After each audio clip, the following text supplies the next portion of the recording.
북구 유럽, 스웨덴, 노르웨이 꼭 가보고 싶은, 죽기 전에 가보고 싶은 아름다운 곳인데요.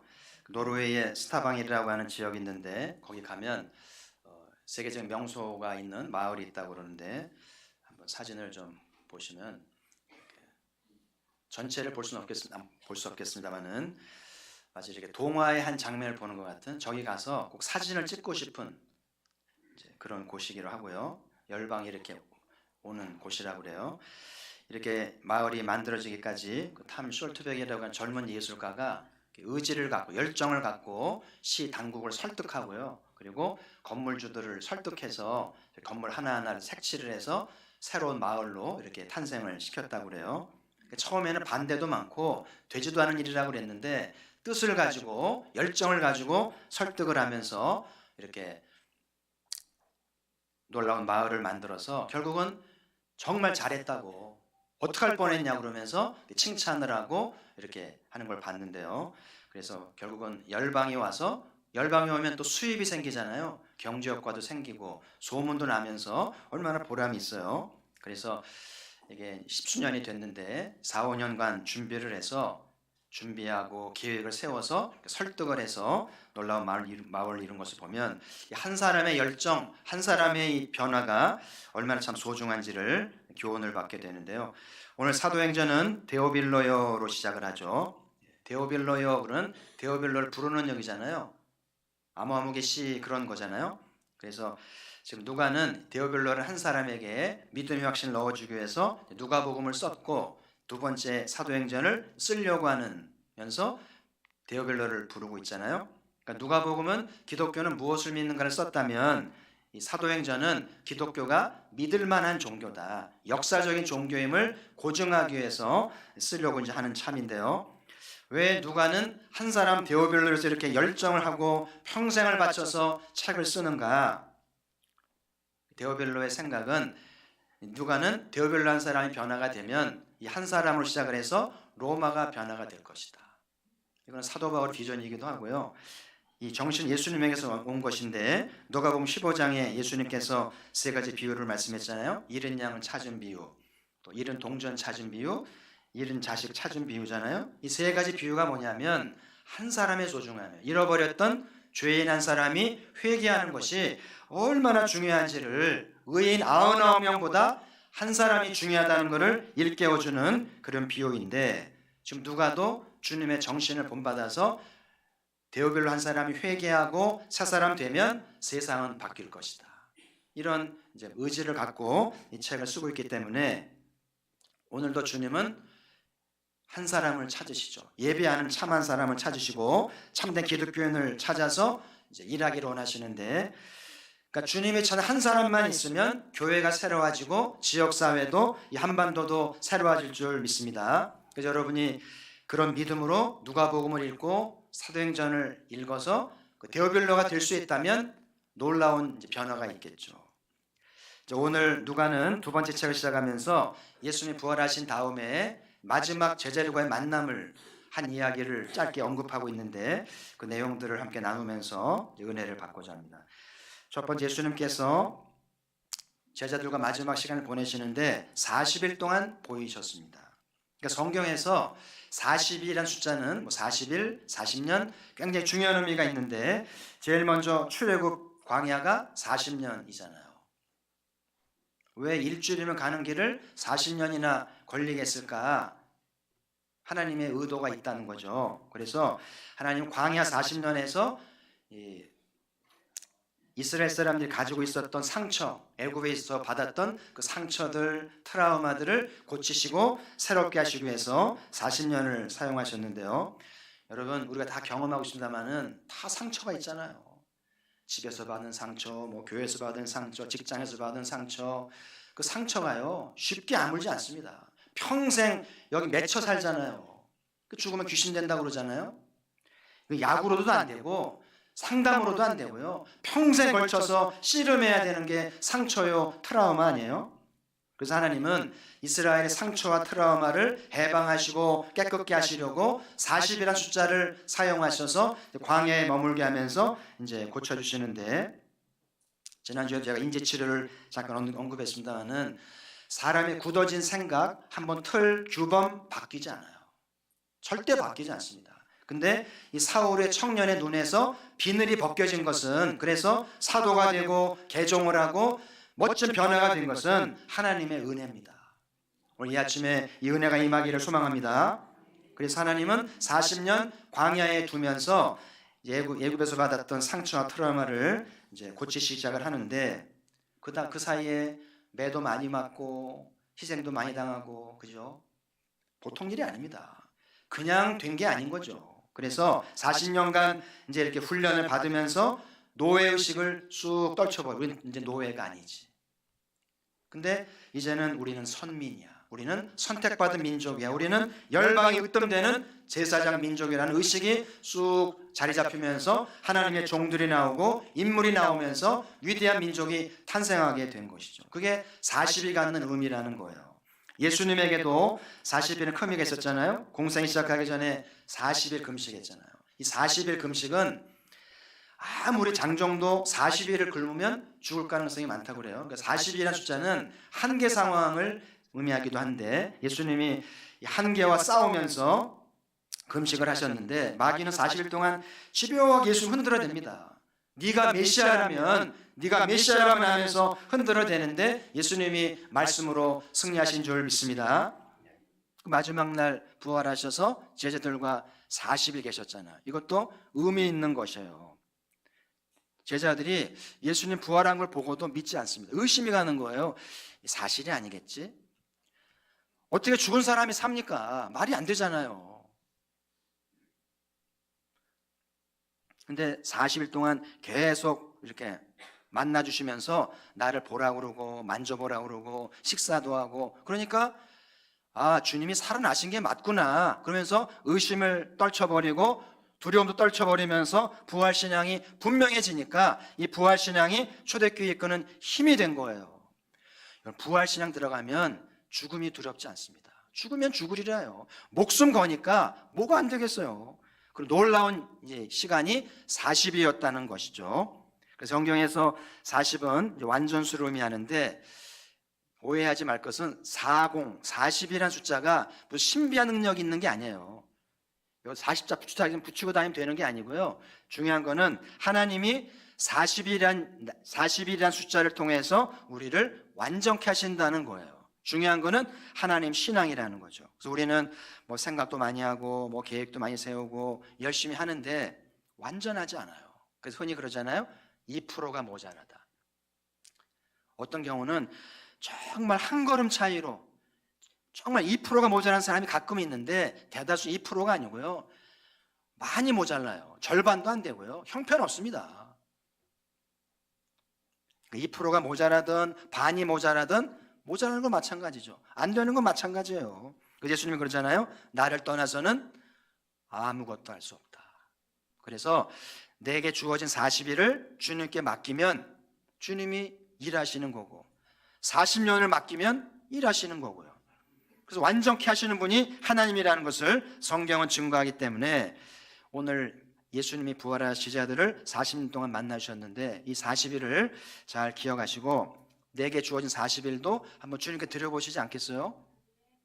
공부를 하든 장사를 하든 뭐 연애를 하든 무슨 기도를 하든 사역을 하든 40일 프로젝트 시작이라 생각하시고 도전을 하고 주님께 맡기면 하나님이 이 40이라는 숫자를 통해서 일하신다는 거예요.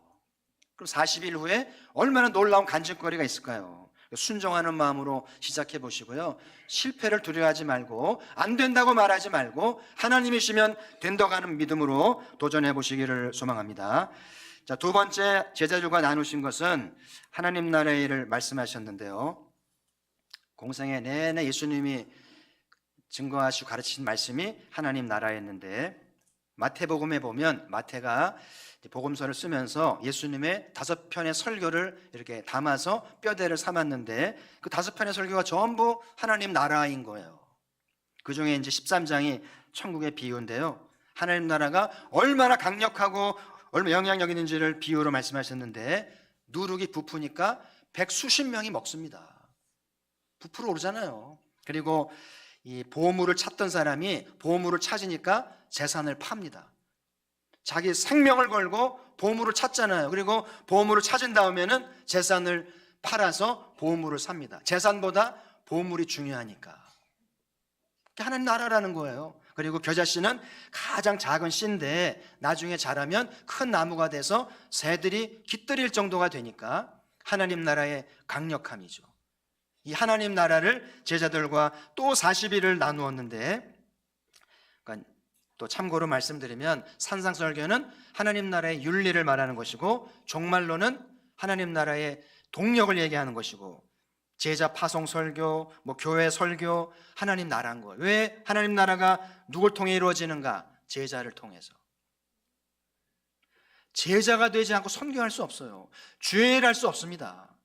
교회가 존재하지 않고 하나님 나라 이룰 수 없어요. 교회는 반드시 살아남아야 되고 제자도 있어야 할 줄 믿습니다. 가포교회가 제자 공동체로 존재할 수 있다면 하나님께서 정말 귀하게 쓰시는 재단이 되겠죠. 자, 보세요. 예수님이 의심하는 제자들을 매일 만나주셔요. 그러면서 만져보라고 그러고 얘기하자고 그러고 밥 먹자고 그러고, 제자들이 40일간 자꾸 주님을 만나니까 처음엔 의심하고 두려움하고 그러더니 이제 믿음을 가지게 된 거예요. 부활신앙으로 무장을 하게 되지 않겠어요? 그리고 3년 동안 예수님이 가르친 내용을 40일 동안 총정리를 하게 된 거예요. 마치 아이들 시험 보기 전에 총정리해서 요점 정리하잖아요. 그 제자들이 3년 동안에 배운 거를 40일 동안 총정리하면서 하나님 나라로 무장을 하니까 부활신앙 생겼죠. 하나님 나라가 분명해졌죠. 이제는 시작만 남은 거예요. 사도행전 시대가 열려고 하는 것을 좀 누가가 서론적으로 얘기하고 있는 게 얼마나 중요한지 몰라요. 저는 부활절, 지난주 부활 예배도 중요하고 칸타타도 중요하지만 정말 중요한 거는 부활절 이후에 40일이 중요하지 않나 싶은 생각이 들어요. 왜냐하면 제자들만 그런가요? 우리도 부활을 믿습니까? 어떻게 죽은 사람이 살아요? 쉽게 믿어지지 않아요. 그래서 40일 동안 정말 주님 부활하신지를 주님을 찾고 주님 만져보고 주님 봐야 할 것들이 필요하고요. 하나님 나라도 막연하잖아요. 먹고 살기 바쁜데요. 하나님 나라가 막연하잖아요. 그래서 이 40일 동안 하나님 나라를 집중해서 배우고 집중해서 깨달아져야만 무엇을 하든지 하나님 나라를 추구할 수 있는데, 그래서 부활절보다 부활절 이후에 40일을 주님을 만나면서 하나님 나라를 깊이 탐구하면서 온전한 믿음을 갖고 하나님 나라 정신으로 무장될 수 있다면 하나님 나라가 이루어진다는 거죠. 그래서 오늘 본문의 쭉 대화를 보면 제자들이 예수님께 하나님 나라가 이제 우리 나라가 회복이 되겠습니까? 그러니까 예수님이 하시는 말씀이 너희의 알 바가 아니요. 한번 따라 하실까요? 너희가 알 바 아니요.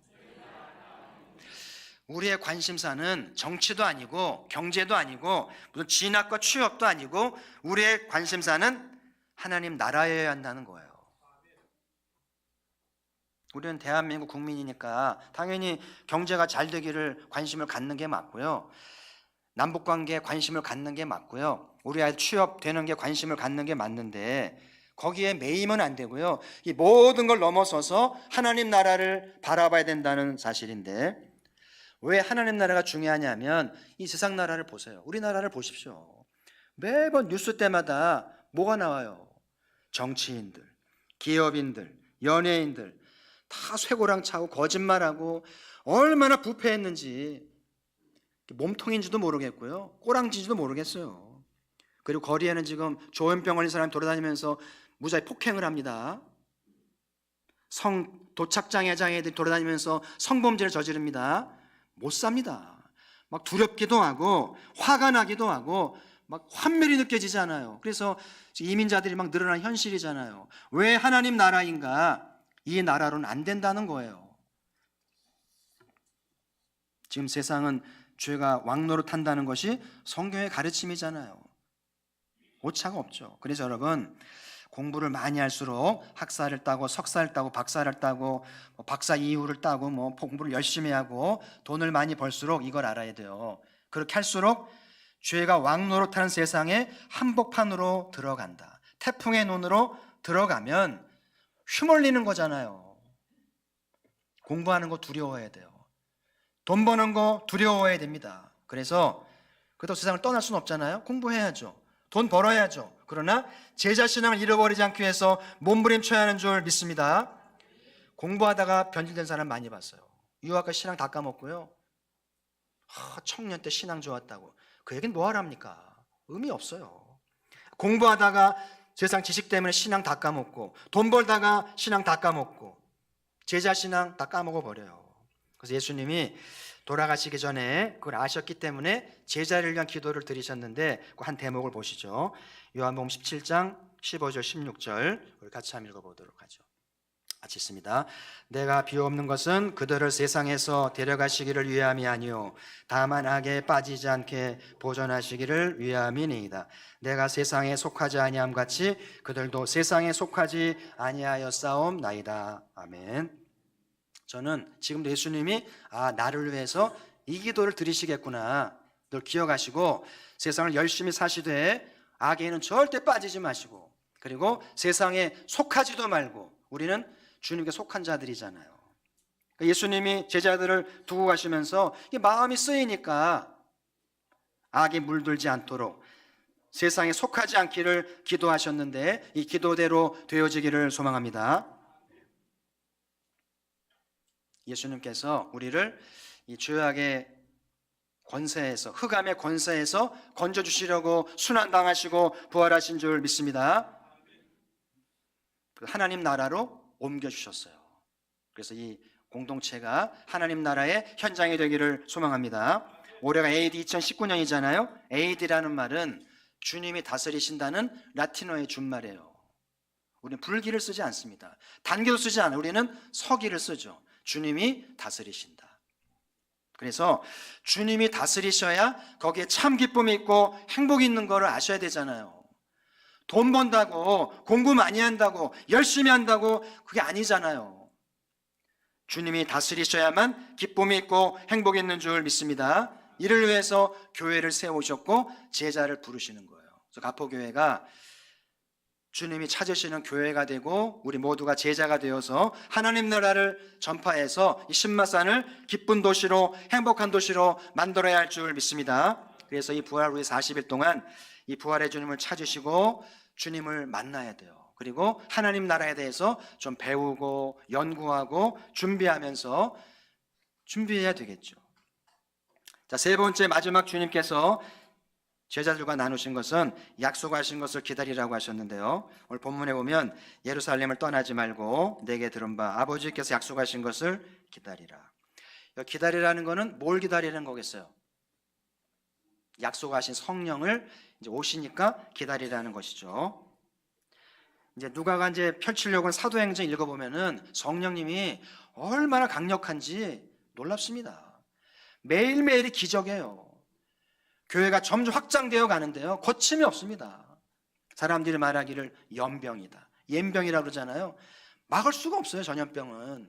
성령이 약속대로 오시니까 교회가 연병처럼 번져나가는데요. 얼마나 놀라운지를 보게 되는데 이 제자들이 어떻게 성령을 받은 것일까? 오늘 이제 한 구절을 소개합니다. 누가복음 24장 49절 같이 읽어봅니다. 시작. 볼지어다 내가 내 아버지께서 약속하신 것을 너희에게 보내리니 너희는 위로부터 능력으로 입혀질 때까지 이 성에 머물라 하시니라. 아멘. 요 구절은 표시해 두시고요. 100번 읽으시고 오늘 100번 읽기 전에 저희 설명을 잘 들으시고요. 세 개로 나눠서 설명할 테니까 첫 번째가 내가 내 아버지께서 약속하신 것을 너희에게 보내리니 이렇게 하셨죠. 성령은 누가 약속하신 거예요? 아버지께서. 내 아버지께서 약속하셨잖아요. 약속하신 것을 누가 보내요? 내가 예수님이 보내시는 거예요. 아버지가 약속하시고 예수님이 보내시는 분이 성령님이시구나. 이렇게 잘 알아야 됩니다. 성령이 마음대로 오시는 게 아니고 무작정 오시는 게 아니고 아버지가 약속하신 대로 예수님이 보내시는 대로 오시는 건데 그럼 지금 예수님은 뭐 하시는 거예요? 그러면 우리를 중보하시면서 약속인 성령을 보내주시는 일을 하시는 거잖아요. 그죠? 보세요. 오늘 5절에 보시면 요한은 물로 세례를 베풀었으나 너희는 몇 날이 못되어 성령으로 세례를 받으리라 하셨느니라. 보세요. 요한은 물로 세례를 줬죠. 그러면 성령으로 세례는 누가 주는 거예요? 그렇죠. 예수님 말씀이잖아요. 요한은 물로 세례를 줬지만 나는 성령으로 세례를 줄 거야. 그죠? 이거 요한도 친히 얘기했잖아요. 나는 물로 세례를 줬지만 그분이 오시면 성령으로 세례를 줄 거라고 말씀했잖아요. 그래서 예수님이 지금도 아예 가버리신 게 아니고 우리 가운데 계시면서 하나님을 찾는 자들에게 약속하신 대로 성령 세례를 부어주는 줄 믿습니다. 성령 세례 받으면 신앙이 달라져요. 기도가 달라지고 사역이 교회 생활이 달라지고 사는 게 다르고요. 눈빛이 달라져요. 보면 알아요. 그래서 이번 부활절 이후 40일 동안 예수님이 계시면서 성령으로 세례를 주신다 그러니까 우리 가포교회도 기필코 성령으로 세례를 받읍시다. 자, 위로부터 능력으로 입혀질 때까지 그랬잖아요. 성령이 오시면 능력으로 입혀진다 그 얘기잖아요. 그래서 성령을 받으면 능력이 생겨요. 그래서 어떤 사람은 말의 능력이 생깁니다. 말 연설도 잘하게 되고 설득력도 생기고 강의도 잘하고 하여튼 이렇게 말의 능력이 생기는 거예요. 그리고 이제 기도의 능력도 생기고 사역의 능력도 생기고요. 유능한 사람이 된다는 얘기죠. 교회 일에 능한 사람이 된다는 것인데 누가 어떤 능력을 받을지는 성령님이 정하시겠죠. 우리는 사모하고 준비된 만큼 주실 텐데 우리 가포교회가 이제 성령께서 향하신 계획을 따라서 우리 각자에게 은사를 주셔서 이제 사용하실 텐데 저희도 가끔 집에 전을 해 먹는데요. 두부전도 해 먹고 돈가스도 튀겨 먹는데 그냥 두부를 이게 튀겨 먹으면 맛이 없어요. 뭐 입힙니까? 계란을 풀잖아요. 풀어가지고 이제 밀가루나 빵가루 이렇게 넣어서 해야 이제 이렇게 좀 뭉치기도 하고 그래서 이제 뒤집어 싸서 이렇게 두부전을 빚으면 두부 맛도 나면서 계란 맛 또 빵가루 씹는 맛도 생기면서 또 맛이 한결 이렇게 이제 좋아지잖아요. 돈가스도 그냥 돼지고기 튀겨 먹으면 맛이 없는데 거기다 이제 고급 빵가루를 입혀서 튀기면 그 돈가스 맛에 빵가루 씹는 맛이 어우러지면서 아주 바삭바삭한 고소한 맛이 나잖아요. 여러분 내가 두부라고 생각하시고 돈이라고 생각하시고 그러니까 성령의 능력으로 덧입혀지면 더 고급스럽고 더 맛깔나는 인생이 된다는 거예요. 기대해 봐야 되지 않겠어요? 기독교 신앙은 내가 열심히 한 만큼 사는 게 아니고 성령이 오셔서 능력으로 입혀지는 만큼 풍성한 삶이 된다고 하는 사실인데 어떻게 해야 그러면 성령을 받는가? 오늘 본문에 보니까 본문을 통해 깨닫는 것이 아버지 약속하시고 예수님이 보내신다는 말씀을 믿어야 되는 거예요. 그렇죠? 성령님은 약속하신 대로 오셨다는 것이죠. 성령님은 밤새 몸부림쳐 기도한다고 받는 게 아니에요. 믿음으로 받는 거예요. 약속을 믿고 믿음으로 말하는 거죠. 예를 들면 성령님이 오신 것을 감사합니다. 은사 주신 것을 감사합니다. 믿음으로 고백하는 거예요. 여러분 이 믿음은 우리 인생을 살아가면서 매우 중요한 자산인데 부부 사이에 또 애들과의 관계에서도 믿음으로 말해야 달라지는 우리는 믿음을 말하지 않고 사실을 말하잖아요. 사람이 달라지는 것은 바른 말 한다고 달라지는 게 아니에요. 바른 말 하면 싸움 납니다. 믿음으로 하는 말 부족한데 어떤 분은 그래요. 목사님 저는 틀린 말 하지 않습니다. 바른 말 하세요. 근데 바른 말을 왜 합니까? 난 옳다는 거예요? 중요한 건 달라지는 거잖아요. 배우자가 달라지고 애들이 달라지고 그러기 위해서는 바른 말이 중요한 게 아니라 믿음의 말이 필요한 거예요. 사람은 믿어줄 때 달라집니다. 목사님 믿어줘야 믿어주죠. 믿어지는 것은 은총입니다. 믿음은 믿어지는 거예요. 이상하게 속을 썩이는데 믿어지는 거예요. 할렐루야. 어머니의 믿음, 배우자의 믿음 얼마나 중요한지 몰라요. 그래서 오늘 예수님이 이렇게 약속하셨으니까 그걸 믿읍시다. 오실 거야. 말씀대로 약속하신 대로 이번 오순절에 오실 거야. 믿으면 성령이 오셔서 역사를 주시는 거고 믿지 못하면 기독량으로 끝나버리는 거예요. 성령은 내 인생 가운데 없는 것이죠. 두 번째는 머물라 그러잖아요. 예루살렘에 머물고. 요 말씀 문자대로 받으면 우리는 어디로 가야 돼요? 비행기 타고 예루살렘 가야 성령 받는데 그런 말씀은 아니겠죠.